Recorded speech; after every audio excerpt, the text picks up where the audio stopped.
Hello mga mamshi, ito po share ko sa inyo ang Chinese fish long soup dito sa Hong Kong. Ito naman po ang kanyang mga ingredients. No, hindi ko lang alam ang pangalan nitong kulay puti na to, para siyang ugat ng puno. At ayan po ang mga beans, kasama po ang dried date. So ayan, iprito muna natin ng bahagi ang ating isda kasama ang ginger.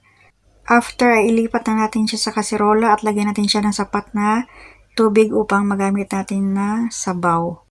At antayin muna natin siyang kumulo bago natin ilagay ang ating mga ingredients lahat. So ayan, kumukulo na siya.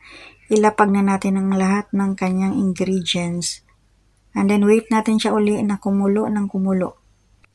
So kapag kulong-kulo na po ang ating soup, pwede na nating hinaan at pakuluan natin siya sa mahinang apoy sa loob ng 2 oras. Ayan.